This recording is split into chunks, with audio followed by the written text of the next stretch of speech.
Hello, you're about to hear Good Morning Seminole, our monthly signature event. Please enjoy.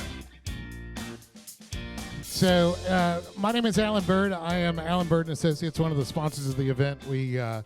I work to help bring in some of the programming here, but one of my background was, for those of you who don't know, I spent 15 some odd years at the Orlando Business Journal as a reporter, as their director of marketing, as other aspects. It's where I cut my teeth and learned an awful lot, had a lot of great editors that tried to get me to write better. I don't know if they succeeded. So anyways, but we've got a great program for you today. We got a very special guest. Sean McCrory is the new editor of the Orlando Business Journal. He comes here from the Dallas area. And we're just going to go ahead and get started with this. I'm not going to do a long bio. He can probably weave in some of that as we go through. But let's start out with just a bit of background. What brought you to Orlando other than the great publication of the Orlando Business Journal? Well, thank you, Alan, and thank you to the Seminole Chamber for inviting me. What brought me here? I have a journalism career in newspapers primarily for the past 30 plus years, and the opportunity to come to a publication like the Orlando Business Journal was something I couldn't pass up. I came, as Alan mentioned, from the Dallas-Fort Worth area, but this is a return home. The majority of my life and career has been in Florida. I'm a University of Florida graduate, worked at the Gainesville Sun there, thank you, go Gators. Worked at the Gainesville Sun for 15 plus years, worked at the Florida Times-Union. I'm a graduate of Orange Park High School near Jacksonville. This was an opportunity to, one, come home, but it was an opportunity to come to a publication that I greatly admire. When I was, I've had a crazy career that's taken me to Texas many times, to Louisiana, the wild card up to New York. But before I went to New York, I'd actually first was introduced to the American City Business Journals and talking with the Jacksonville Business Journal before I took the job in New York. And this was an opportunity to come to a publication I greatly admire. One, to move, take that career out of newspapers and really add some more components that the Orlando Business Journal brings to it, which I greatly respect. And, come to a community that is an exciting community to come to. I've told everyone, you think you know what you're going to get when you come to Orlando and Central Florida, and then there's so much more that you discover once you get here. And this is, I'm doing that. I'm getting out and meeting the folks and discovering those great stories, those great businesses, the great people that call this place home, and it's been very exciting. So for people that have not read the Business Journal, and everybody should, tell people, why should people read the Orlando Business Journal? One of the things I want to do in my job, in my role as editor-in-chief, is to turn that question a little bit to be, so everyone asks, how can I not read the Orlando Business Journal? How can I be successful, save money, make money, know what's coming up on the business horizon without paying attention to the Orlando Business Journal? And that's what my role is, in getting out and meeting as many folks that I can, and many businesses as I can throughout the community. And that's, all 6 counties that we consider as part of our coverage area. And being able to tell the stories and find out, one of the things I've gone and I've said this so often, it's become cliched at this point, but I like to go out and meet with the business leaders and ask them, what are your concerns? What keeps you up at night? And then have us produce coverage that makes it easier for you to sleep. I got to follow up on that. Okay, all right. What keeps people up at night? What are you hearing? I think we want to. Everyone's concerned about. Certainly, we just came out of a legislative session. What do all the changes that were put through the legislature? What will they mean for me, my community, my business, the investments that I have? What does all this unprecedented growth mean for me?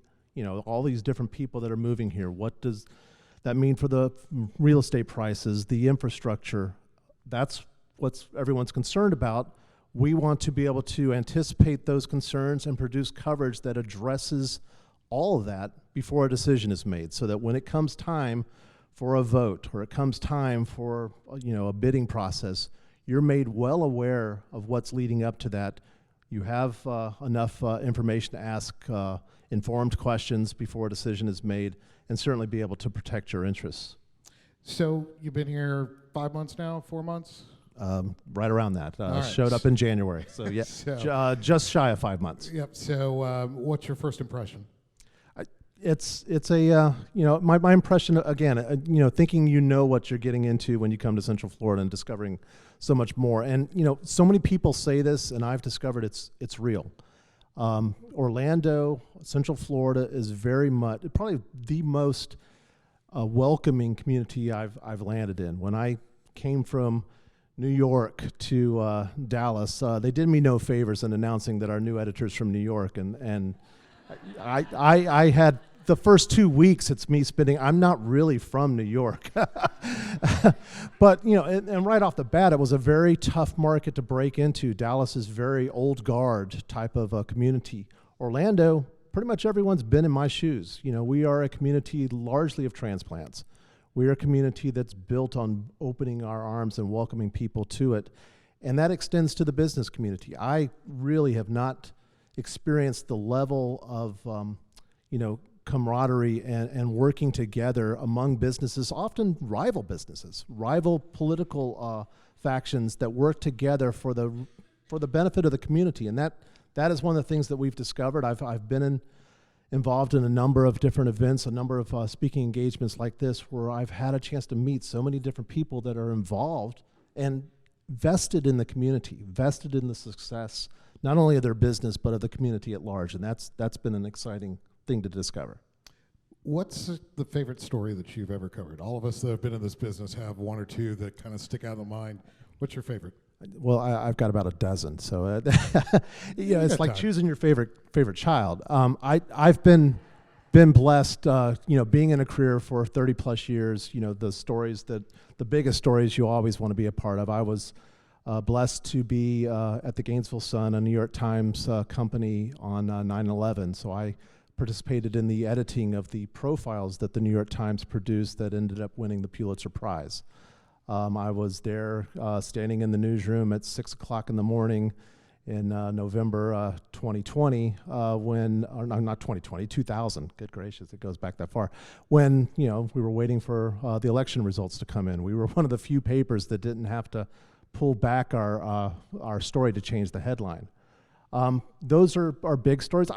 Being part of stories also in Gainesville that, the big stories that uncover different things that are going on. I was part of the team that responded, I can't remember when it happened, but when there was the big accident that involved a number of fatalities in Paynes Prairie that was the result of a mixture of smoke and fog. And we, through our reporting, revealed that the highway should have never been opened during that time because the Highway Patrol didn't take into account its own protocols and procedures and opened it, and it was, we were able to reveal that. I was in Louisiana covering the Gina 6. My family's from Gina, so we knew that community, and we were able to do the stories that the other media that had parachuted in did not do. And that was an exciting time to produce the story on the marches from our what we called our Gina Bureau, which was my parents' living room.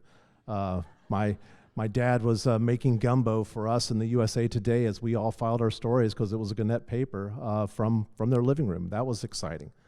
But even here, coming to Orlando, I've already experienced one of my favorite stories. One of the things, and I know we'll get to, our coverage of Disney and DeSantis, when the announcement was made that Disney was pulling out of the Lake Nona campus, we certainly scrambled, and that was an exciting point. But I think what makes me most happy is the stories that we produced after that. After everyone stopped paying attention, where we produced the stories looking at, pulling the deed of sale when the land was sold from Tavistock to Disney, what was in there that allowed Tavistock to have right of first refusal. No one else had looked into that. We were able to do that. So I love us leaning into our market and pivoting to what makes the most sense for the business community. That's the kind of coverage that makes me most excited.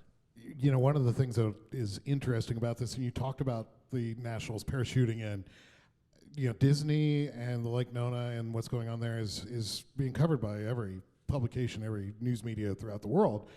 how do you compete against the New York Times and the Washington Post and BBC when they're coming in as doing this? How does the business paper of a local community actually compete against those with just significant resources? I think the coverage of those big events starts in moments like this, where we are out in the community, we're building that sourcing, we're building that trust with our community. You know, one of the biggest reasons that we were able to scoop everyone on the Disney coverage is that we were at the Reedy Creek Improvement District board meetings long before it was in the headlines.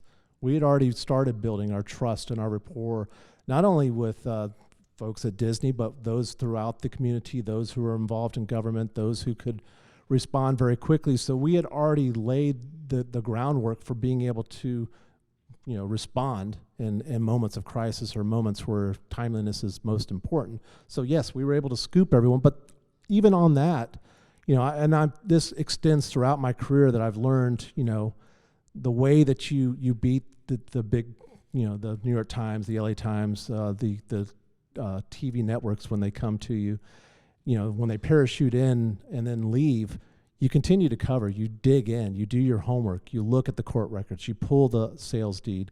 You know, when I was in Louisiana covering the Gina 6, and that was one that we had the BBC visiting this small town in the middle of nowhere asking questions, and then they left. They didn't get the context right because they didn't look at the court records, interview everyone involved.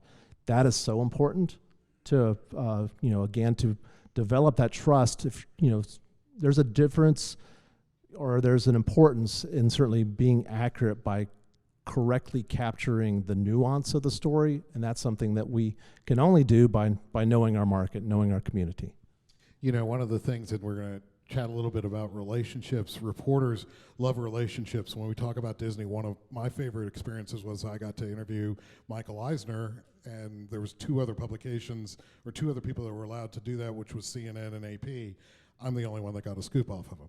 So that's the sort of thing that having those relationships built in.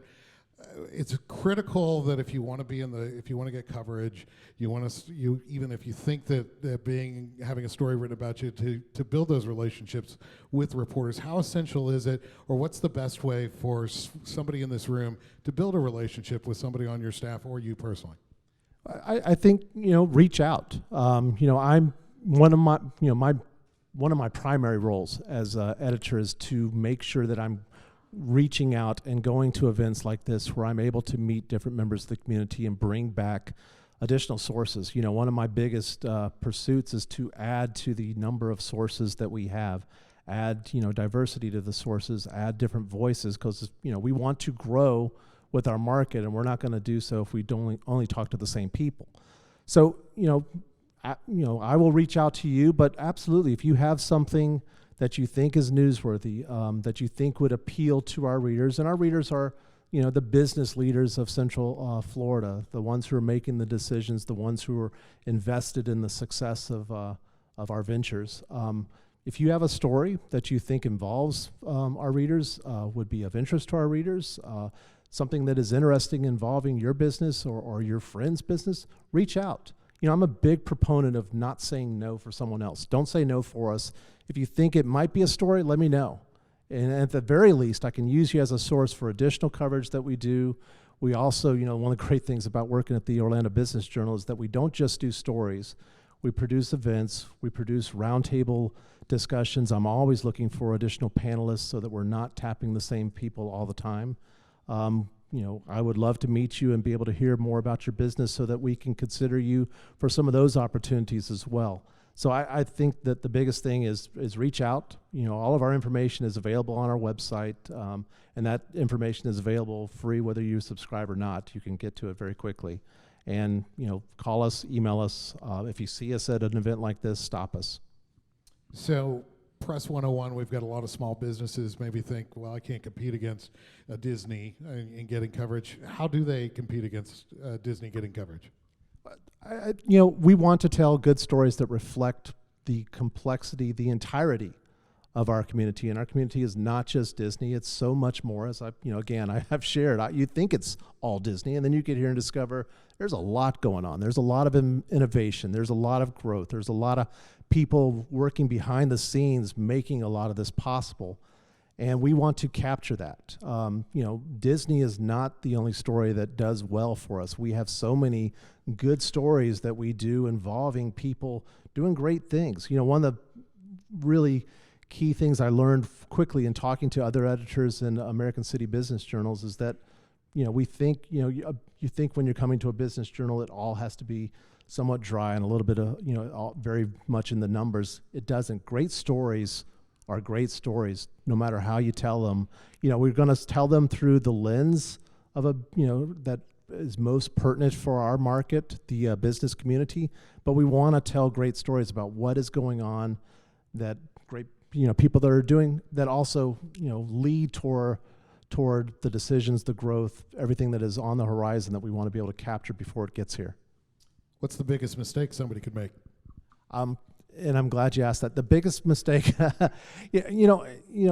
think the biggest mistake that people make is that they don't talk to us.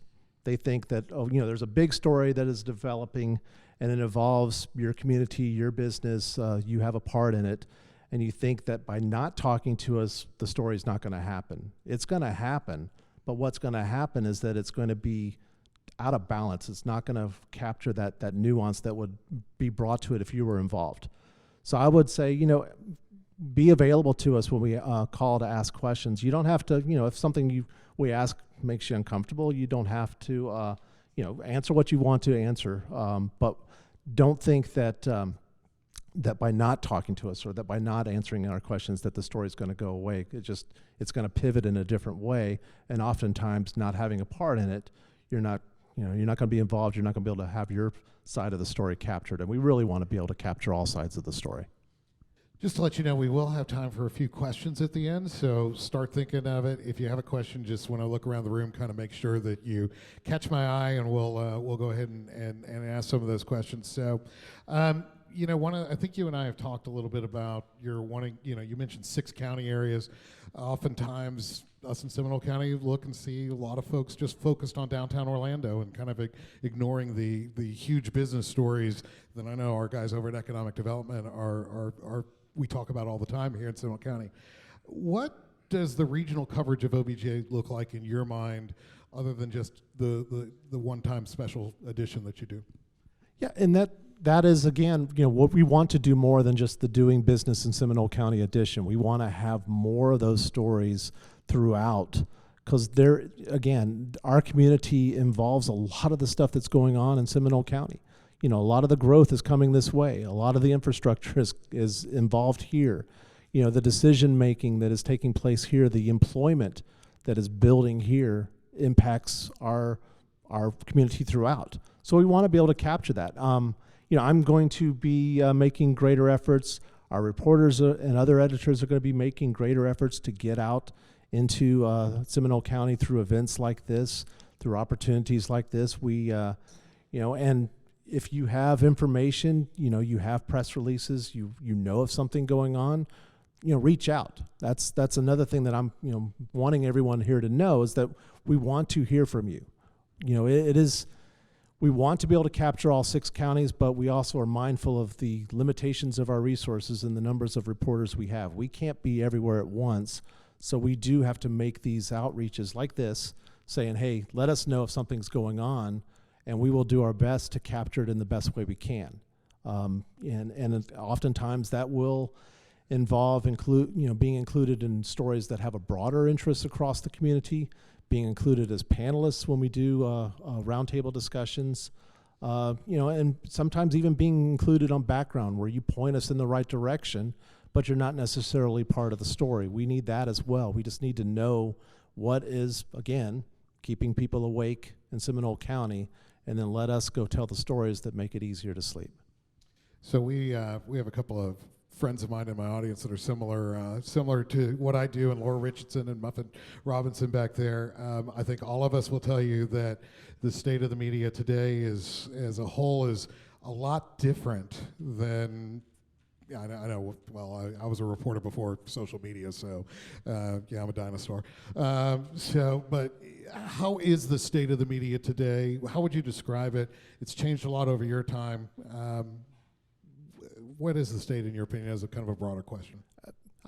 We are definitely in a continued state of disruption in the media, and I will go back and say I'm very much a dinosaur too. When I started my first job in journalism, the internet really wasn't a thing. And I don't think that they anticipated how much of a thing it would be. And we're still, when I say we're in a state of disruption, we're still trying to make up for bad decisions that were made 30 years ago, and not anticipating how much of a change the internet would be. So, it is in a continued state of disruption. Newspapers, through fault of their own and fault that is not their own, are in difficult straits. That is one of the real benefits that brought me to the Orlando Business Journal, is that we very much take an approach where we're focused on that very niche market, where we know our market, we know our community, we know our readers, the business leaders, and we tell stories that are within that niche, and don't try to get caught up in the other noise. That's, I think, a mistake so much of the other media have made, is that they got caught in the noise, and some of the lines may have been blurred, and they're now paying the cost for that. We certainly lean into being able to know our market, to be able to tell those stories that are most relevant and valuable for our market. But I think, yes, the state of the media is in a state of disruption, but the need for accurate, relevant, timely information on what is happening in your community has never been greater. And the need for that information is never going to go away. As much as, the internet continues to blossom, and as much as, traditional media tends to, for lack of a better word, shrink, there's still that need for accurate information so that you know what's going on in your community. And that accurate information is most often going to come best through a professional journalist like the ones we have working for us at the Orlando Business Journal. So I think we'll continue to lean into that need, and we'll follow the medium wherever it takes us, but staying within the confines of what our market is. It was interesting because I was at the Business Journal when we launched the internet, the website, and one of the things, I know, like I said, we're really dating myself now. Rebecca's laughing at me over here too. But one of the interesting things about it was that our chairman at the time, who came over from Dow Jones, decided that we needed to wait on the internet to see how people failed first. And that's one of the reasons why the Business Journal actually is one of the few that you can see a interesting kind of dual tracks on your internet, to where you have paid content, but you also have free content that goes away on this, but also that you give away that's kind of that leader into that. But one of the things that the internet has helped you do, because when I wrote a story, I had no idea how many people read it. I assumed people read it. Well, I'd like to think they did. But now you can tell in real time what people are reading, what the popularity is of a story. What are 2 or 3 of the most popular stories you've seen as far as the number count reading, and how does technology help you with your job? Yeah, well, and that's a great point. We talk about the changes in the media, but there's never been a time before in which more people are reading the Orlando Business Journal than now. It is through that the internet and our reach through the internet that we're able to reach much more people. I've seen a heat map showing where people subscribe, and it's all over the state. That wouldn't have been possible back in when we were limited just to the print cycle.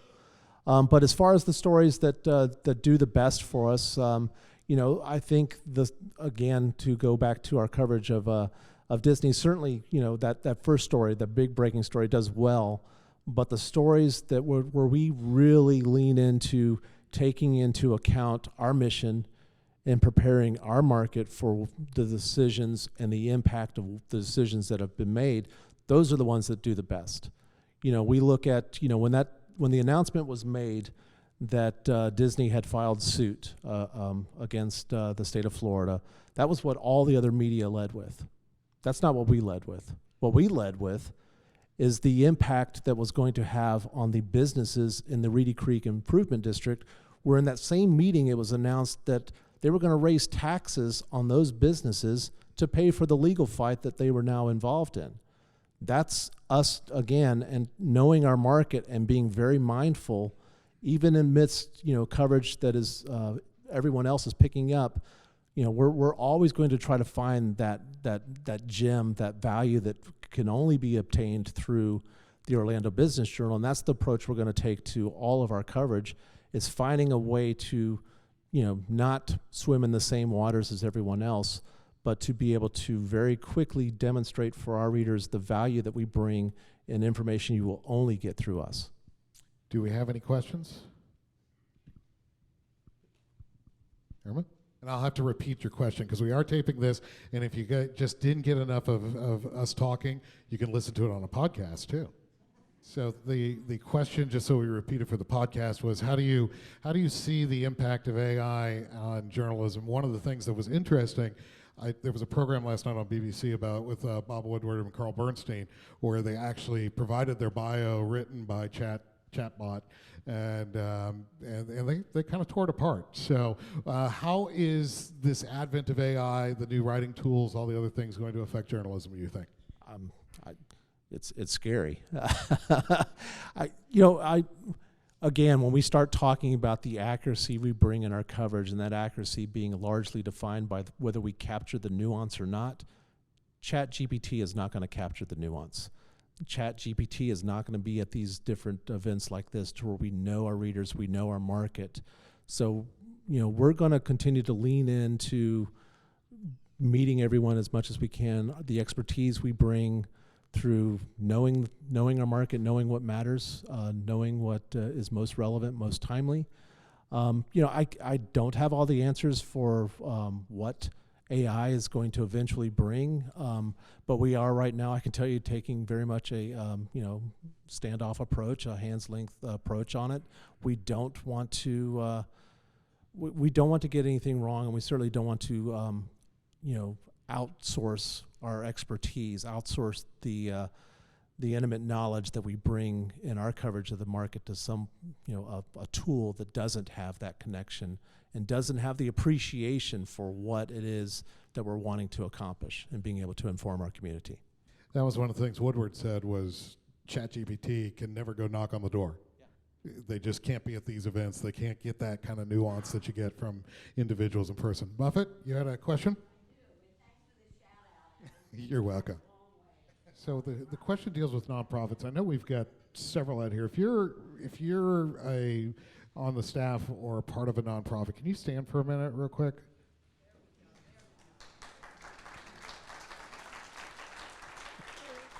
It's a major industry that may not get a lot of coverage. Talk about the coverage of nonprofits. How can, I give talks on cause marketing where there's a lot of, there's a nonprofit for everybody. But talk about the coverage of nonprofits. And in the past, it's one of the things the Business Journal has looked at. Is there something that maybe these folks could use to talk to you more about it? Yeah, I agree with you. Coverage of nonprofits is coverage of small businesses, a coverage of the involvement of our business leaders. As I started off the discussion, our community is a giving, is a collaborative community, and that nonprofits often involve a lot of money, a lot of involvement of our business leaders. So right off the bat, we have a vested interest in the coverage and knowledge of what's going on with our nonprofits. But one of the real light bulb moments for me in realizing how different my career and job is now that I'm with the Orlando Business Journal versus newspapers was the very first community impact roundtable discussion I participated in, which was probably 3 weeks after I arrived at the job. And the topic of the discussion was affordable housing, which, affordable housing impacts us in so many ways. As we're trying to grow our businesses, as more people are moving here, we want to remain competitive, and we can't grow our businesses if we can't lure employees to come here so that they can afford to live here. We had nonprofits involved in that discussion. We had nonprofits that continued to be part of that coverage. But the great light bulb moment for me when I sat in on that is the realization that, when I was at a newspaper, I would wait for someone else to bring the nonprofits together, and then we would go cover it, and then we would go back, write the story, and we'd move on. This was different in that we brought the nonprofits and the others that were involved in the discussion who had ideas toward a solution to the table. That was orchestrated by the Orlando Business Journal. We had the discussion, we covered the discussion in an edition, and we're continuing to go back and see, are all those solutions that we discussed coming to fruition? If not, what's standing in the way? So I think as we look at what kind of coverage we can continue to bring to the nonprofits, it's revealing what stands in the way, revealing where the business community still has opportunities to participate, to collaborate, to anticipate what lies ahead, and being able to capture that. And that's definitely making sure that we're out at events like this where we at least meet you, share business cards, and make the the introduction so that that you have someone that you can reach out to if something's going on that you think is newsworthy. Let us know, and we'll find ways to involve it. We got time for one more. Is there one more question in the audience? Go ahead. So the question is, what's your breakdown as far as just the numbers type of stories to more of a personable kind of? Yeah. Well, again, going back to what our goal is to produce valuable information that you can't get anywhere else. A lot of that is going to be the numbers, the data that we produce through our lists, and certainly our end of year book of lists. You can't get anywhere else. No one else is compiling that data. But that's, think of that as the foundation of our building. The stories that we tell, that's the drywall, that's the rooms taking shape that we are able to produce. And we're interested in producing good stories. And when I say good stories, that doesn't necessarily mean good news, but stories that involve our community, that are told in a way that involves so many different people that it is a very accurate, nuanced story. And we absolutely are very interested in capturing the wellness of our business community, the challenges that are faced by our business community, the possible solutions to those challenges, the people that are involved either at the front of the line and announcing the decisions or behind the scenes that are helping shape those decisions. That's what we're wanting to capture. That's the nuance of that coverage I keep coming back to that we need to be able to tell. And that's not in numbers alone. That's meeting people, making those introductions, continuing to follow up in coverage that, when we do the story, when you first start off as a business, that we're coming back to you to see how you're doing later and see what challenges you've discovered that maybe you didn't anticipate when you first opened up. And then finding, again, more people that are involved in the solutions to, lessening some of those challenges. So before we close up, there's one other person we need to introduce. That's the new publisher of the Business Journal. She, obviously, she's been in the part of this community. Anne Marie has been a part of this community for a long time. Stand up for her just a minute, just so we can make sure. She's newer to the role than you are. You come here, your boss quits, and you got a new boss. Congratulations. But Anne Marie is going to be wonderful. Get to know these folks. They're wanting to get to know you. They'll be around here for a little bit afterwards for you to talk to, communicate. Let's give a nice round of applause for Sean and Ann. Thanks for listening. To learn more about the Seminole County Chamber, please visit seminolebusiness.org or check us out on our social media at Seminole County Chamber.